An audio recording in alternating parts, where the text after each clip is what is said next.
Saudações. O que as pessoas contavam sobre a vacina contra a gripe é verdade. Eu tomei ela bem cedo. A princípio, tinha tipo uma coceirinha, uma dorzinha que coçava, daquelas agradáveis até. Mas depois parece que meus músculos passaram a pular no lugar onde eu tomei a vacina. E aí começou a doer. Lá pelas 4 horas, a minha cabeça também começou a doer. E eu comecei a sentir frio. Aí eu pensei, mas que... eu queria muito fazer uma live hoje. Mas nessa toada, piorando a cada hora, eu não vou dar conta. Eu tive uma ideia. Vou fazer uma semi-live. Eu gravo o que eu tenho que falar enquanto eu ainda tenho força. E aí, posto mais ou menos na hora de sempre. Parece uma solução boa. Aproveito enquanto ainda tem força. E aí eu tô indo pra praça. Tem uma praça perto aqui de onde eu moro. Bonita, tem um visual legal, né? Então, vamos pra lá. Bom, sobre o que nós vamos falar, eu não quero comentar de verdade, pelo menos a priori, sobre o acontecido em Khmelnytskyi, porque ninguém aqui é bobo, todo mundo sabe o que significa. E felizmente os russos foram muito mais humanos do que os americanos, né? Era, goste ou não, um depósito de munição, não uma cidade inteira. Foi uma coisa de menos potência. A gente sabe que mesmo assim, né? Enfim, mas isso marcou uma mudança de paradigma. Sem discutir, isso a gente tem que discutir. Não vamos discutir o fato em si, porque sei lá, meio deprimente. Mas a mudança de paradigma que o fato significa é algo que tem que ser discutido. Certo? Porque indiscutivelmente foi uma mudança de paradigma. Certo? Foi uma mudança de paradigma. Uma mudança enorme de paradigma. Só para vocês terem uma ideia de onde nós estamos. Eu trouxe aquele negocinho de segurar a haste, né? Para segurar a câmera. Eu acho que vai me ajudar a conseguir fazer.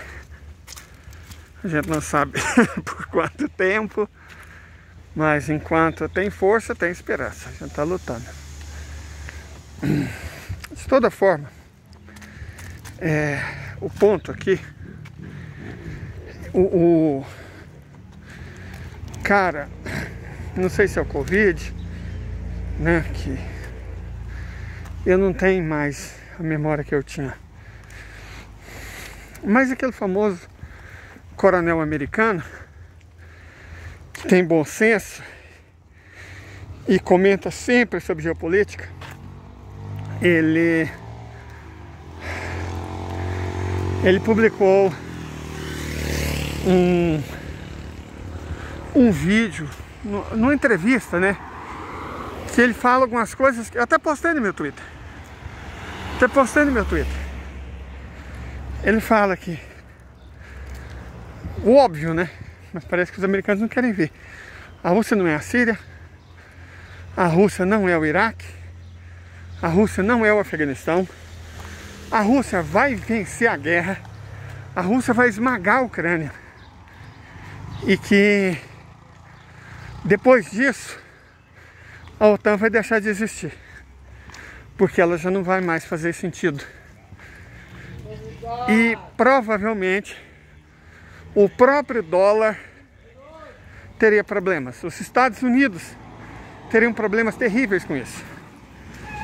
E eu não tenho como discordar. Certo? Eu não tenho como discordar. É isso. A Rússia vai vencer. Ela vai esmagar a Ucrânia. Ela vai esmagar a Ucrânia. Certo? E agora isso ficou... Para mim isso ficou mais ou menos óbvio. Que ela não é uma questão só de vencer. Ela vai esmagar. Certo? E não creio que ela faça isso por maldade. Até porque isso não existe em geopolítica. É uma questão de, se você pensar a guerra da mesma forma que von Clausewitz pensa, e que certamente é a maneira de Putin. Gente, Putin é um cara que nitidamente se deixa influenciar, se influenciou-se por dois personagens.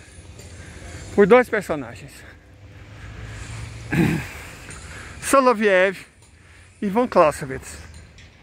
Nitidamente, esses foram as duas pessoas que intelectualmente influenciaram o ser humano, Vladimir Vladimirovich Putin. Soloviev e von Clausewitz. Quando eu vejo esse negócio, a Wikipédia, desde que ela virou um ninho de liberal sem noção, sabe, uma gentinha meio burra, ela ficou meio patética, né? Principalmente pela velocidade com que os caras compram a narrativa dos Estados Unidos. Chegamos. Peraí, gente, deixa eu só dar um breakzinho para tentar instalar isso aqui. Pronto. Acho que aqui dá pra gente continuar por algum tempo. Mas voltando, o ser humano, Vladimir Vladimirovich Putin, ele foi intelectualmente e até moralmente, até deontologicamente, no sentido da definição do que é certo, do que é errado, do que é o bem, do que é o mal, do que é bom, do que é ruim, por Soloviev. E do ponto de vista tático, do ponto de vista das suas crenças profundas, de como lidar com as várias situações, ele não é um discípulo de Maquiavel. O Bin Sultan é um discípulo de Maquiavel. E ele também não é um discípulo de Sun Tzu. O Xi Jinping é. Não que ele não siga alguns ensinamentos de Sun Tzu ou Maquiavel, ele segue. Mas nitidamente a influência filosófica nele sobre o como agir é de Soloviev, que é um filósofo russo que as pessoas deveriam conhecer melhor, conhecer mais. É impressionante que a gente perca tanto tempo lendo todo tipo de, com perdão da uma palavra, merda escrita por filósofo ocidental, e simplesmente desconheça grandes filósofos de fora da esfera do establishment. Soloviev é um desses casos. Eu tenho um vídeo em que eu discuto um pouco das ideias dele aqui no YouTube, acho que durante a live pré-gravada eu vou dar um jeito de passar para vocês o link, para vocês terem pelo menos um contato prévio com a obra e as ideias de Soloviev, que eu recomendo muito a leitura, de verdade. Não é só uma questão de entender o Putin, é uma questão de entender a mente eurasiana, porque o Soloviev, que nasceu 50 anos do Putin, evidentemente não está explicando o Putin. Ele está explicando o mundo sob uma perspectiva russa, sob uma perspectiva eurasiana, que falta em muitos pensadores, certo? Que falta em muita gente. Então a leitura dele não ajuda a compreender só o Putin, não ajuda a compreender só a Rússia ou os russos, ajuda a compreender a Eurásia, os eurasianos, no sentido de que não estou falando propriamente de europeus ou propriamente de asiáticos, sejam eles árabes, persas, indianos, chineses, japonesas. Eu estou falando de eurasiano mesmo, um continente, um povo que está entre aquela península que fica a oeste, né, a Europa, e a vasta massa de terra que fica no leste e no sul. Então, um povo, uma civilização, uma maneira de ver o mundo. Nesse sentido, a gente, repito, pode afirmar com tranquilidade que Soloviev influenciou profundamente o pensamento e as ações de Vladimir Putin. Mas, como a gente disse, não foi somente o Soloviev. Não foi somente Soloviev. Von Clausewitz. Porque Putin é russo. E a Rússia, desde que surgiu, né? Desde que surgiu, ela está imersa em guerra. A Rússia sempre teve que lidar com guerra. E não é difícil entender por quê, gente. Os russos habitam uma região muito vasta desde sempre. Sabe, quando Alexander Nevsky, não vamos falar da Rússia de Kiev, que nem foi aquela que fundou a Rússia, isso é bobagem. A Rússia surge numa Rússia, de fato, mas não na de Kiev, na de Nizhny Novgorod, certo? Inclusive eu já estive nessa cidade, vou dizer que eu conheço, eu passei por ela. Nizhny Novgorod, fica no caminho entre Moscou e São Petersburgo, uma cidade de uns 300 mil habitantes, onde ainda existe uma espécie de... Eu não diria kurgan, está mais com o conceito latino, celta, de oppidum, certo? Com o conceito de oppidum, onde é uma espécie de uma fortificação no alto de uma colina, onde a cidade foi fundada por Rurik, um nobre de origem escandinava, que hoje seria considerado sueco, certo? Lá pelo século IX. Então, dizer que a Rússia veio de Kiev é uma bobagem, certo? Kiev nem foi fundada por russos. Kiev, muito provavelmente, foi fundada pelos Khazares, certo? Aquele povo vindo dos Urais que adotou religião hebraica, né? Religião judaica. Então, Kiev quase certamente não foi fundada, repito, por russos. Assim como Jerusalém não foi fundada pelos hebreus. Esses equívocos fazem as pessoas dizerem coisas que não correspondem aos fatos e acabam interferindo no entendimento dos fatos. Então vamos lá. A Rússia foi fundada, a primeira Rússia, vamos colocar assim, foi fundada por Rurik no fim do século IX, onde hoje é Nizhny Novgorod, né? Foi Nizhny Novgorod. Na verdade, perdão, não é Nizhny. Nizhny significa novo, é Velik Novgorod, perdão, gente, é Velik Novgorod. Eu não sei se foi feita a vacina, ou o que é, mas assim, quando eu ver que eu estou ficando confuso, aí eu paro. Mas foi por enquanto um equívoco breve, foi Velik Novgorod. Nizhny Novgorod é uma cidade grande, que é outra coisa, foi Velik Novgorod, né? A velha Novgorod, que foi fundada por Rurik, o fundador da dinastia Ruríkida, que deu origem à Rússia moderna. Então, os varangos, né, que é como se chamam os vikings, que ao invés de navegar pelos mares, navegavam pelos rios que conectavam o Báltico ao Cáspio e ao Negro, e portanto ao Mediterrâneo, ao Golfo Pérsico e tal, que negociava muito mais com o leste, com a China, com a Índia, do que com o oeste, com os turcos, com os árabes. Os varangos, eles fundaram as dinastias, né? A primeira dinastia, a Ruríkida. Mas eles nem de longe eram a maioria do povo. A língua deles nem prevaleceu. É uma civilização eslava que teve como rei um varango, certo? E descendentes desses varangos. O último, de certa forma, foi Ivan IV o Terrível. O cara que transformou a Rússia de vassalo dos tártaros em um grande império. A história da Rússia é isso. E eu tenho que comentar um pouco sobre isso, porque faz diferença naquilo que a gente está falando. O Brasil não foi um país que se envolveu em muitas guerras. Nós nos envolvemos em conflitos, de fato. A gente teve guerra com o Uruguai, guerra com a Argentina, guerra com o Paraguai, guerra com a Bolívia, guerra com a Colômbia, guerra com a Inglaterra, guerra com a França. Em momentos distintos, por períodos distintos. A única guerra, digamos assim, que foi devastadora foi contra os paraguaios. Tivemos uma participação na Segunda Guerra Mundial, mas o Brasil, de modo geral, é uma nação pacífica com os outros, certo? Nós não somos pacíficos, nosso exército não é pacífico contra o próprio povo. Inclusive as Forças Armadas Brasileiras, o Exército Brasileiro é um dos raros do mundo que, nós não podemos usar a palavra, né? Temos que mandou para o outro plano espiritual muito mais cidadãos do próprio país do que estrangeiros. Só na cabanagem, o exército brasileiro, ele retirou desse plano espiritual 400 mil seres humanos. 400 mil seres humanos.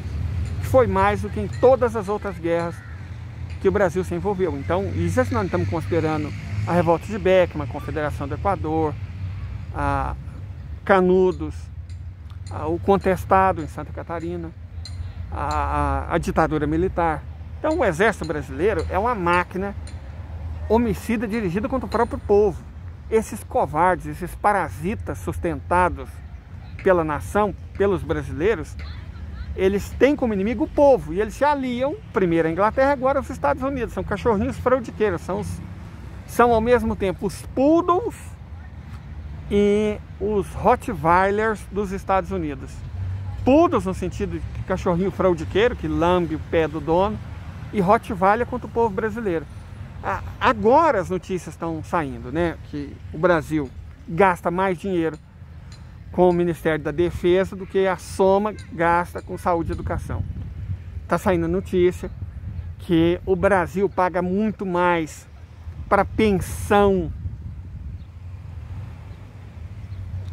de viúva e filha de general aposentado do que para todos os soldados e marinheiros. Esse exército não nos defende, ele não nos representa, é um bando de parasita inútil. Porque vocês acham honestamente que as viúvas e filhas de militares serão capazes de defender esse país? Vocês acham honestamente que gastar mais dinheiro com elas do que com soldados, e nem preciso dizer com armas, é uma ideia inteligente? Defende a pátria de alguma forma, de qualquer forma?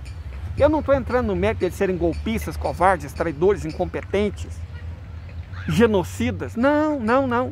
Eu estou entrando no mérito prático. Nós precisamos de forças armadas. Sim, e nós temos? Nós temos forças armadas, pessoas? Alguém acredita que nós temos forças armadas?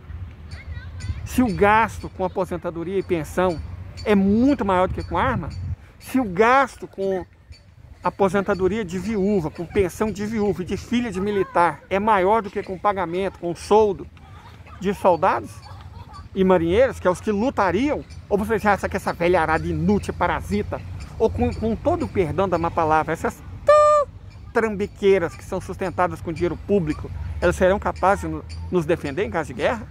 Você acredita realmente nisso? Você tem coragem de defender essa ideia?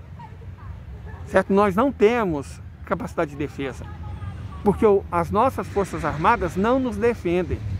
Elas defendem privilégio, elas defendem vagabundo, parasita, com todo o perdão da má palavra, defendem putas à custa do erário público.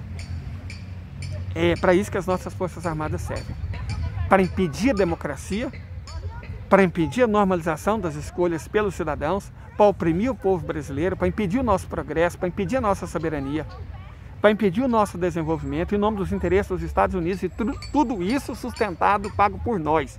As Forças Armadas brasileiras têm que ser extintas, urgentemente.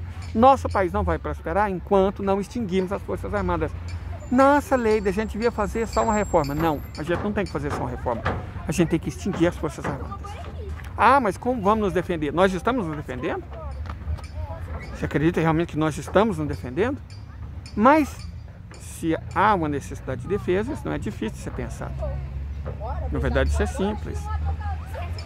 A gente contrata uns 10 mil pessoas, pode ser jovem, adulto, preto, branco, pobre, rico, trans, cis, gay, hétero, homem, mulher, não faz a menor diferença. Contrata umas 10 mil pessoas, pelo menos umas 6 mil dos quais engenheiros, 2 mil dos quais cientistas, e os outros técnicos, 2 mil técnicos, para operar um conjunto de drones, mísseis hipersônicos, satélites e radares, mais ou menos como a Rússia faz. Ah, mas a Rússia tem um grande exército, sim, por conta dessa história que nós estamos contando. A Rússia sempre teve a necessidade de se defender de todo tipo de povo e todo tipo de ataque. Os russos, desde os tempos imemoriais, e quem está dizendo isso não sou eu, é Tibor Samuel. No livro A Tradição Russa, ele deixa isso muito claro. teve que se defender de vikings, né, de varangos, de finlandeses, de búlgaros, de cazares, de tártaros, de mongóis, de turcos, de alemães, de franceses, de poloneses, dos cavaleiros teutônicos, de toda sorte de povo que vocês podem imaginar. A Rússia sempre teve que se defender. Por quê? Porque é um país que habita um território grande, escassamente povoado e cercado por inimigos por todos os lados. Quando esse inimigo não é um povo, é o Ártico congelado, é um clima. Então a Rússia sempre teve que lutar. Faz parte da alma e da índole russa, lutar. Para eles isso é uma coisa normal, não para nós. Nós estamos no continente mais pacífico que existe no mundo. A Europa é civilizada. Quem disse que a Europa é civilizada? Você acha realmente que a Europa é civilizada? Pega um mapa da Europa de hoje, 2023, compara com o mapa de 1989. E depois você compara essa Europa civilizada, esse mapa de 1989, com o mapa de 1939. Certo? E depois você compara esse mapa com o mapa de 1909. E depois compara com o de 1879. E depois compara com o de 1859. Compara com o de 1839. E compara com o de 1809. E compara com um de 1789, e compara com um de 1769, depois compara com um de 1689. Você vai ver que acho que não tem um continente que as fronteiras mudaram mais e à custa de tanta morte e tanta guerra do que a Europa. A Europa é qualquer coisa no mundo menos civilizada, menos símbolo de civilização. Ela se vende como tal, mas ela não é assim. Isso é uma farsa, isso é uma mentira, isso é um engano. A Europa é um continente de gente horrorosa, odiosa, de sistemas econômicos odiosos, da civilização ocidental, que não é nada mais do que simplesmente odiosa por tudo que ela fez. Podemos dizer que o Ocidente começa, enquanto prática, não enquanto ideia, com a tomada de Ceuta pelos portugueses em 1415. E daí em diante, o que foi o Ocidente? O que foi a Europa? Roubar terras que não eram delas. Roubar riquezas que não eram delas, escravizar pessoas, destruir civilizações, destruir povos inteiros. Na América, 100 milhões de pessoas deixaram esse plano espiritual. Quantidades enormes, incalculáveis de ouro e prata foram roubadas, como se não houvesse amanhã, por espanhóis, em menor grau por portugueses, ingleses, holandeses. Na América, isso custou 100 milhões de vidas. Na África, outras 100 milhões. Desde as 70 milhões que perderam a liberdade sendo escravizadas para os europeus ganharem dinheiro, porque eram preguiçosos demais para trabalhar, até aquelas que, por exemplo, bom, é só estudar a história do Congo e entender quem foi Leopoldo II. Então, 100 milhões das Américas, 100 milhões da África, 300 milhões de indianos, 150 milhões de chineses. E não estamos falando do restante dos asiáticos, dos árabes, dos turcos. Nada promoveu tanto. Nós temos que achar uma palavra, né? Para não ter que usar uma que o YouTube derrube a minha live, como aconteceu ontem. Tanta sorte, não é sorte não, é a outra palavra. Nada promoveu tanta sorte nesse planeta quanto os europeus, quanto a civilização ocidental. Soma tudo, quase 1 bilhão de pessoas. E não estamos falando das pessoas que deixaram de viver por causa da miséria, da pobreza, da guerra, da fome, da violência causada pelo sistema capitalista, que é uma invenção europeia. Então dizer que o Ocidente é uma boa ideia, dizer que o Ocidente é um lumiar dos povos do mundo é um erro terrível, é um engano horroroso. O Ocidente tem que acabar. O Ocidente tem que ser destruído. A verdade é essa, gente. A verdade é essa.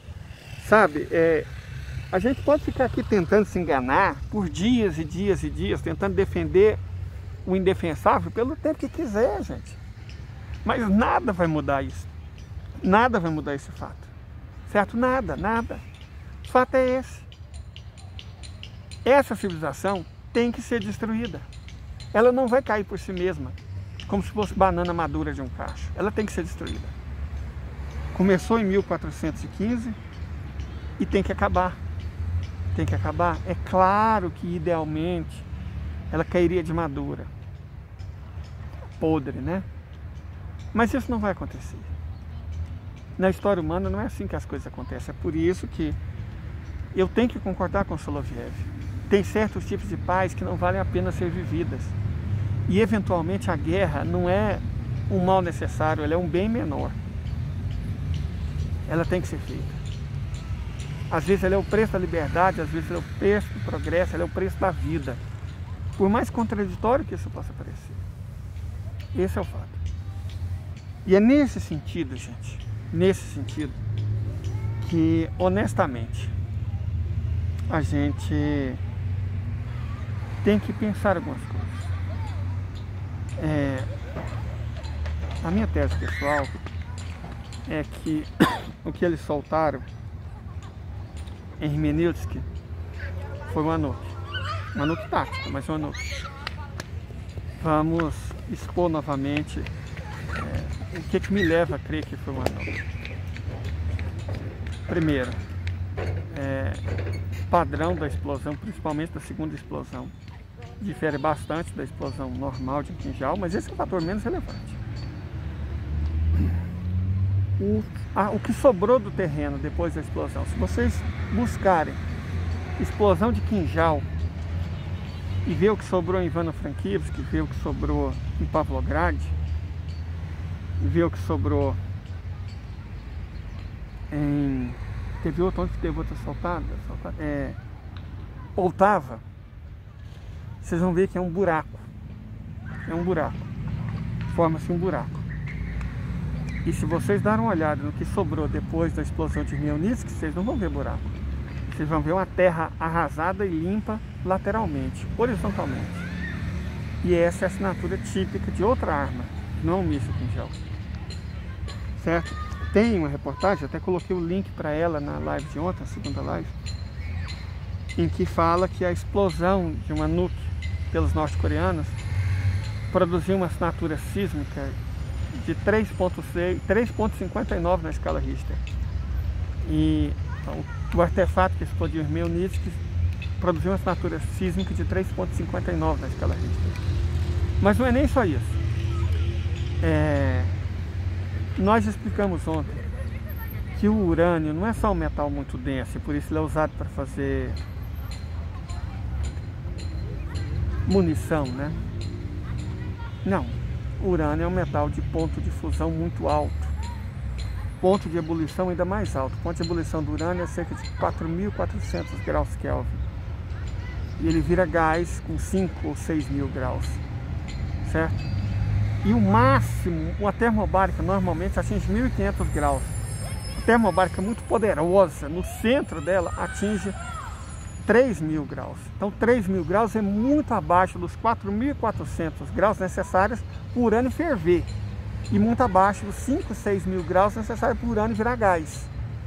Porque ou vocês acreditam que o urânio, um dos metais mais pesados que existem no mundo, lado a lado, para e passa com ósmio, para e passo com platina, para e passo com irídio, certo? 19 gramas por litro, certo? 19 gramas por centímetro cúbico, perdão, né? 19 quilos por litro. Vocês acham honestamente que partir desse metal, que é o quarto mais pesado que existe na natureza, um dos 4 super pesados que existe na natureza, ia parar na Lituânia por causa da explosão do Kinjal? Vocês acreditam mesmo nisso? Ou a partícula de um dos metais mais pesados que existem no universo foi parar a 1.000 quilômetros de distância. Sim, foi, claro que foi, né? Ele é leve. Para ele ter sido transformado em gás, a temperatura mínima é 5.000 graus Celsius. A temperatura máxima do núcleo da termobárica do Kinjal é 3.000. Agora, existe uma coisa que alcança com facilidade 5, 6, 10.000 graus Celsius. E eu garanto para vocês que não é uma termobárica, não é um Kinjal. Perfeito? Então, eu creio... E também tem a questão dos isótopos. Que aqueles fabricados na Rússia são diferentes daqueles fabricados no Ocidente. Os Estados Unidos, que não conseguem purificar urânio, e a Inglaterra, porque basicamente também não consegue e usa plutônio. Então, o que a gente viu... mas pode ser urânio empobrecido, uma bomba suja de urânio empobrecido, sim. De U-233 e o 234, não de U-235. O 235 é usado em outra arma e não é uma bomba suja. Perfeito? Então, analisando as evidências, a gente percebe que aquilo que os russos soltaram em Khmelnytskyi que foi uma nuke tática. E isso marca um divisor de águas no conflito. Marca um divisor de águas no conflito. Como eu disse ontem, é a última oportunidade do Ocidente ter a paz. Pelo menos com a Federação. Eles podem aproveitar que o covarde, o bundão do Zé está fora do país dele desde antes do início desse mês, né? Esse é na véspera da tentativa de magnicídio contra o Putin. Ele vazou da Ucrânia, depois foi para a Finlândia, está perambulando pela Europa até hoje. Já faz o quê? 2 semanas e meia que ele está perambulando longe do país dele, de medo, aquele covarde, aquele bundão, aquele inútil, aquele ser asqueroso, né? É bonitinho demais, né? Você tenta promover um magnicídio contra um cara, dá errado, mas você sabe que vai tentar e na véspera você vaza. Que homem covarde, que ditadorzinho covarde, que ditadorzinho covarde é o Zelensky. Que ditadorzinho covarde, aquele não é homem, aquele é um rato. Aquele é um rato, ele não é homem não, aquele rato é. Que ditadorzinho covarde que ele é. É a chance, parece que tem um general lá que realmente é um homem corajoso, não vamos entrar no mérito, né, do que ele defende, por quem ele luta, mas parece que é um homem honesto, um general lá, que é a chance do cara dar um golpe no Zé, cara, dar um golpe no Zé. A Europa finge que está indignada, a OTAN finge que está indignada, né, não reconhece ele, determina uma sanção, o país já está destruído mesmo, que diferença vai fazer? Certo? Aí ele vai dar um golpe, derruba aquele ditadorzinho covarde, aquele monte de estrume, aquele desperdício de carbono, e chama os russos, assina uma rendição incondicional, entrega Novorússia inteira, talvez os raios de Poltava e Sumi, para a Federação, fica com o restante do país integralmente, que o Putin não ia deixar entregar a Bukovina do Norte para a Romênia, que é um país da OTAN, não ia deixar entregar a Transcarpátia para a Hungria, que é um aliado, mas é membro da OTAN, não ia deixar entregar a Rutênia para a Eslováquia, que é um membro da OTAN, não ia deixar entregar a Galícia, nem Lvov para a Polônia, que além de ser inimigo, é país da OTAN e da União Europeia também. Então a Rússia não vai deixar a Ucrânia ser fragmentada e cair em mãos da OTAN. Isso não vai acontecer. Perfeito? Isso não vai acontecer. Não vai acontecer mesmo. Então é a chance, cara. É a chance que a Europa tem. Assim, é a última. E é óbvio, gente, que você tem satélite. Eles têm satélite, não é só a Rússia que tem. Eles têm satélite, eles viram o que foi a explosão. Eles sabem o que os russos de fato explodiram. Eles entenderam o recado. Ou se não entenderam. Até eles são capazes de entender esse tipo de recado. Eles compreenderam. Perfeito? Eles compreenderam. Como eles vão reagir? É a última chance que eles estão tendo. A Rússia teve a delicadeza. Ela foi cínica, né? Ela foi extremamente cínica. Ah, foi um drone, foi um drone. Fez uma explosão daquele tamanho, com a capacidade de carga de 70 quilos. Foi um drone que soltou 70 quilos de munição e fez aquele estrago que todo mundo viu, né? Claro que foi um drone. É óbvio que foi um drone, não é? Foi um drone, Então, os russos falaram aquilo para não serem acreditados mesmo. É uma maneira de deixar claro. É uma maneira de deixar claro o que eles estavam fazendo, o que eles fizeram, certo?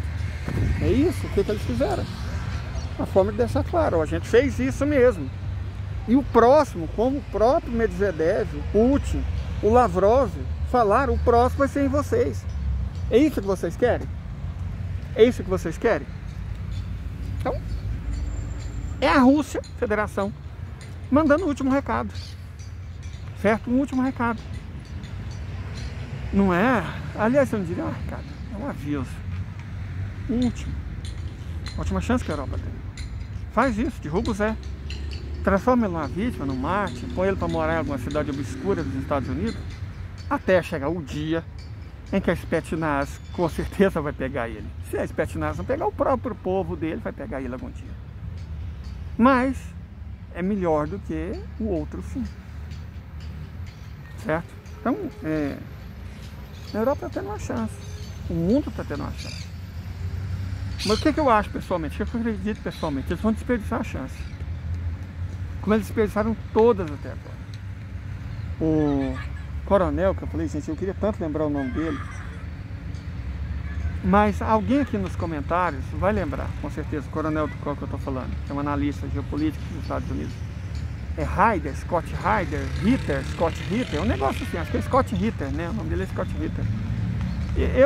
A fala que eu comecei essa semi-live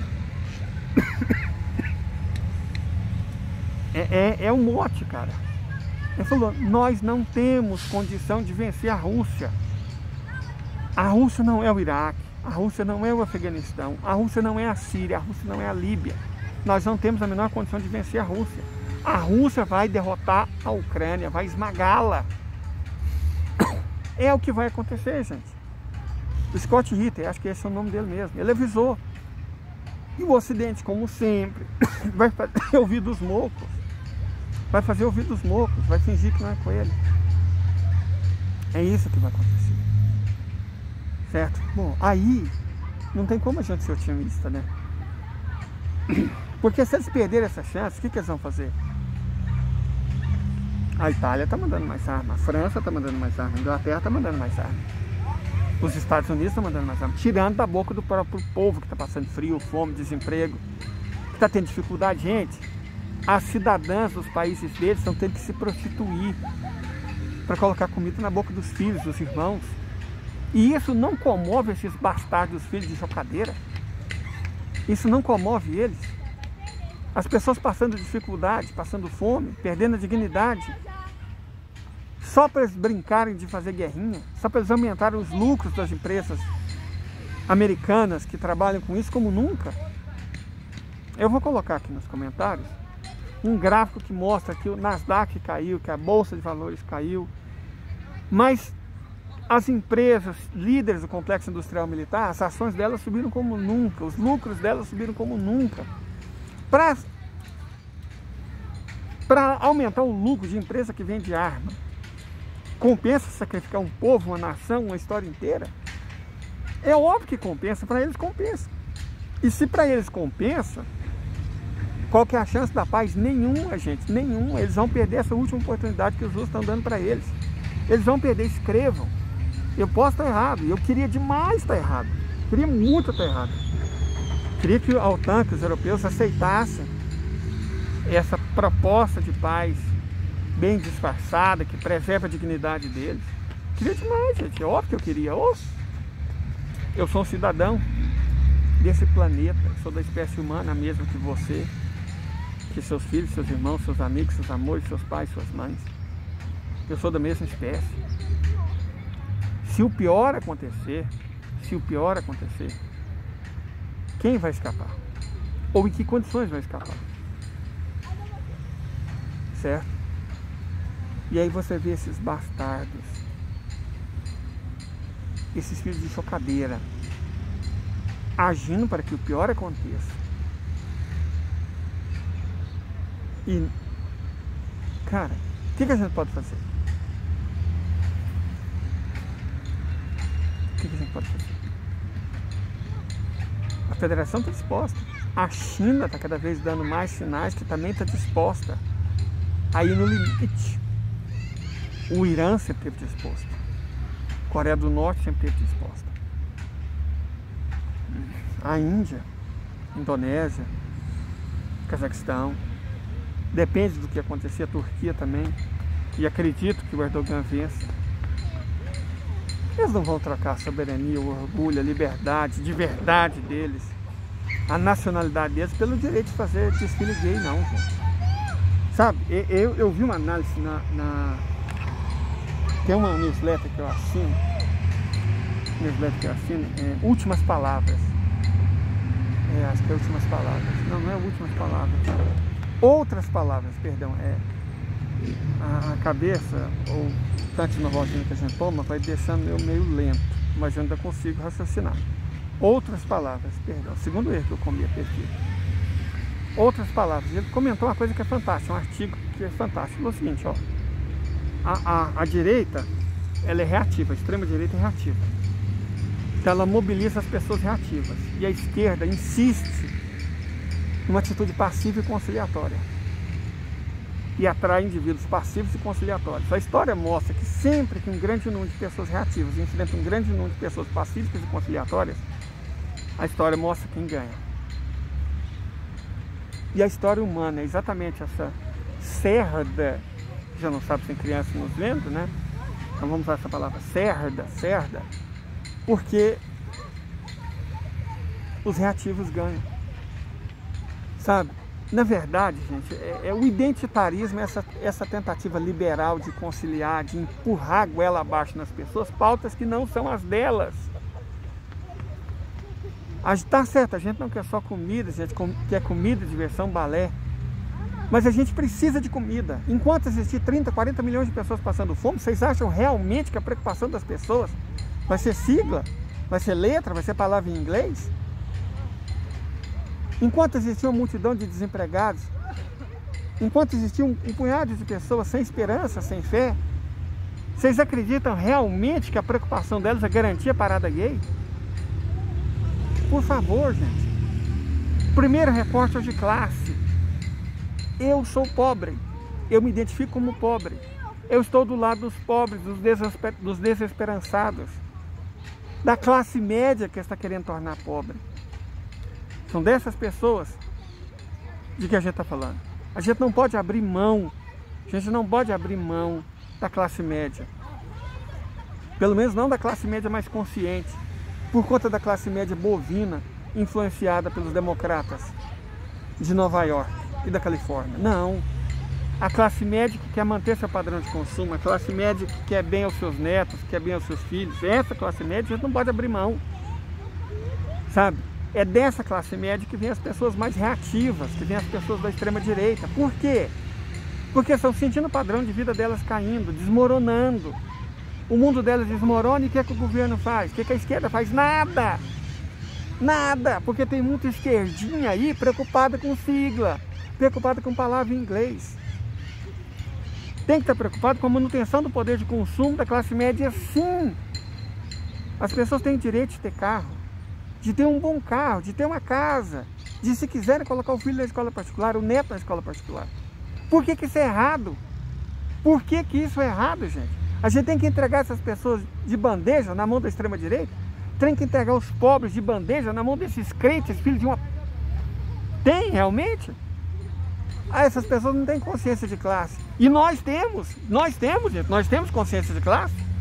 Quando eu falo nós, eu estou incluindo entre nós a esquerda namastê, os identitários, os cirandeiros. Essas pessoas têm consciência de classe? Elas sabem o que um trabalhador, uma trabalhadora realmente quer?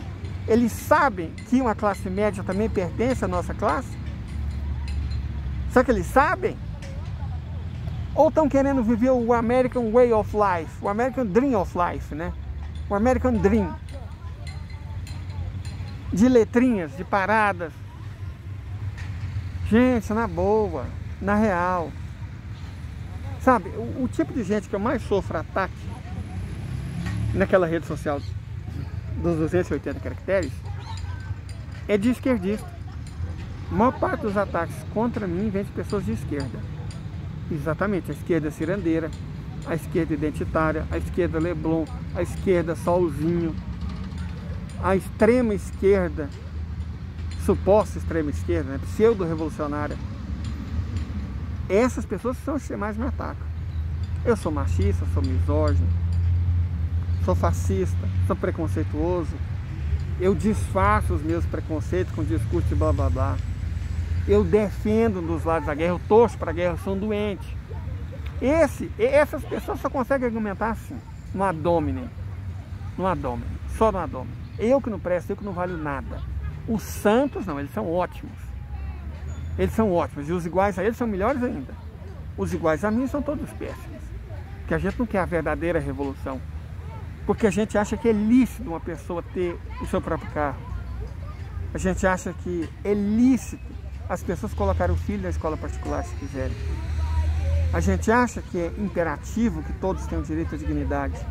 Sim, todos. mas isso não deve ser imposto a ninguém. Gente, opinião a esse respeito dessas causas é igual o fazedor de pipi que tem os homens, sabe? Pinto. Todo mundo tem o seu. Ou não tem, é normal ter e é normal não ter. O que você não pode fazer é enfiar o seu goela abaixo nos outros. Entendeu? Você não pode enfiar a goela abaixo nos outros. Não é assim que funciona. Eu tenho o meu fazedor de xixi, que pode ser diferente do seu. E isso não me dá o direito de enfiar o meu na sua cara. À força. Isso não existe.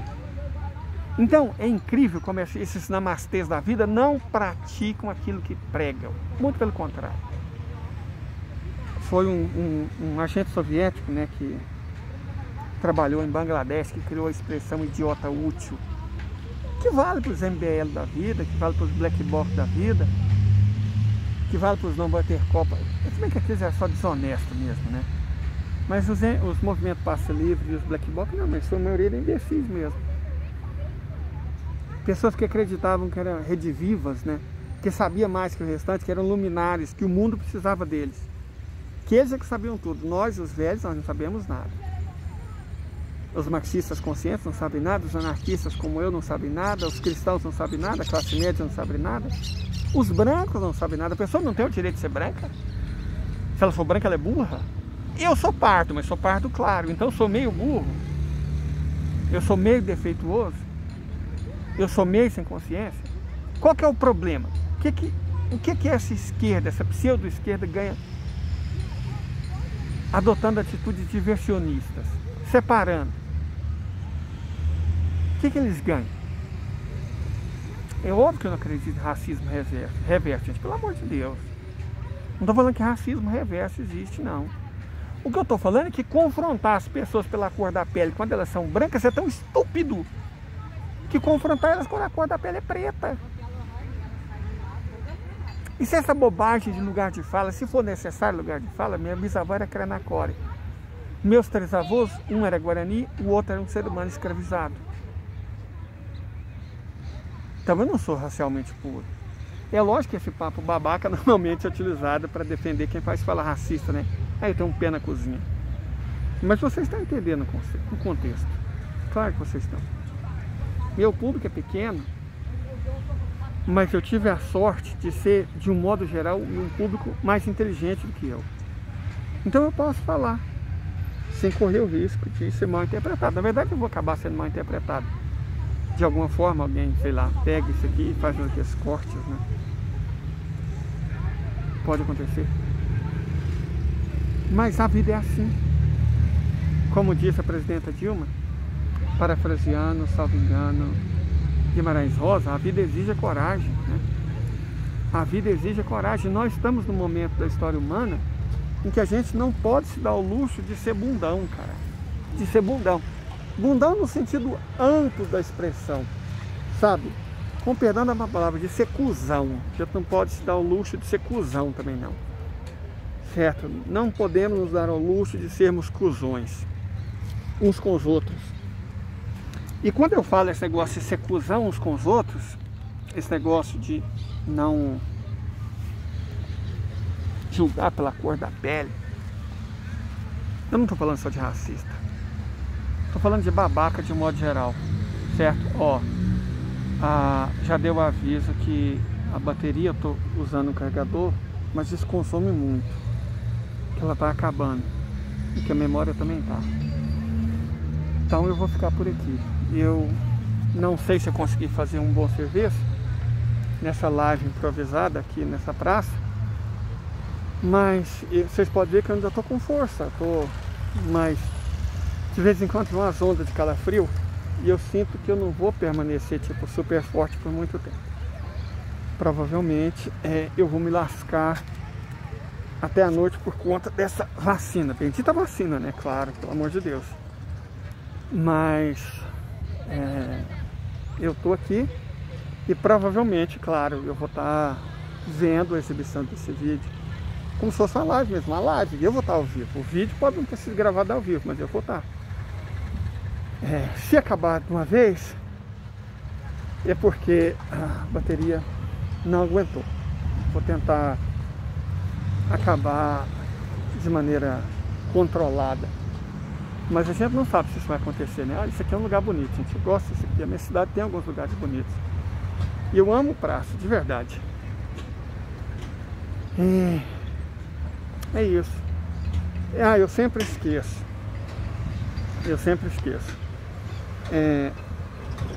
Podendo, se você puder, se você gostar do nosso conteúdo, compartilha. Se você não é inscrito no canal, se inscreva. Se você tiver como, entra no clube de assinantes. E, bom, lembre-se que o YouTube nunca me pagou ainda, né? Às vezes pode levar 6 meses. Já tem 5 e até ontem eles não mandaram o número do PIN para mim. Então, eu, na verdade, não recebi nada. De modo que qualquer Pix que você puder fazer, leidersilva@gmail.com, vai nos ajudar muito, de verdade. Vai nos ajudar muito. Porque, veja, essas coisas que eu tô aqui, nossa, tá na hora complicada de passar, né? As pessoas estão saindo do trabalho, da escola, é difícil. Atravessar a rua tá complicado. E o sol tá bem na cara, não consigo ver o que tem do outro lado. Peraí, acho que agora dá. Deu. Conseguimos atravessar a rua. Nossa, agora tem 2 cachorrões. Ah, meu Deus do céu. Você não pode demonstrar medo, mas também não pode desafiar. Como eu vinha dizendo, essa live, por exemplo, só foi possível porque eu tenho isso aqui, esse carregador portátil, eu tenho essa haste, e tudo isso eu comprei com dinheiro de Pix. Como diz o outro, eu não gasto em cerveja, até porque eu não bebo. Eu procuro investir da melhor forma possível. Certo? Então, se você puder, considere aquele Pix, aquele PayPal, que ajuda muito a gente. Obrigado, de verdade, obrigado a todo mundo. Nossa, opa! E até a próxima. Quantos minutos tem? 52. A bateria realmente é muito forte. A memória é muito boa. E seria impensável. O limite do outro celular era 10 minutos. Apagando tudo, uma vez eu consegui fazer um de 14. Mas esse celular, ele realmente é fantástico, né? E tem me ajudado muito. E todas as coisas que a gente pôde comprar, graças à ajuda de todo mundo aqui. Então eu não tenho outra coisa a fazer que não seja agradecer. Eu não sei como é que eu vou estar de noite. A garganta já tá doendo também. Nossa, cara, é como se a gente estivesse caindo em câmera lenta. Impressionante. Os efeitos vão chegando, um após o outro. E a gente vai sentindo, sabe? Das ondas de calafrio até... Enfim. E eu não sei se eu vou estar bem de noite, não. É provável que não. Mas... não é que eu esqueci. As pessoas me falaram para comprar... A moça lá do posto de saúde, dipirona, não tem dipirona em casa. Eu tenho AS. Eu tomo AS todos os dias por conta daquele negócio do coração, né? Não que eu tenha problemas cardíacos, mas para manter o sangue fino e tal. Todo mundo devia tomar uma AS infantil por dia, principalmente depois que passa dos 30. Eu tomo, então eu tenho AS. O que eu vou poder tomar é AS. Chegar lá em casa, eu tomar uns 2, seja o que Deus quiser. Eu não estou com dengue, então não tem perigo de outros efeitos ruins contra mim, não. É isso, gente. Muito obrigado. Até a próxima. Deixe seus comentários. Curta, compartilha, se inscreva, dê um joinha. Assine, tá certo? Muito obrigado a todo mundo. Deixa eu mostrar aí. Porque eu gosto tanto desse momento pôr do sol. Acho isso tão bonito. Cara, eu gosto do sol. Eu amo o sol, então é com ele que eu vou me despedir. Até mais para todo mundo.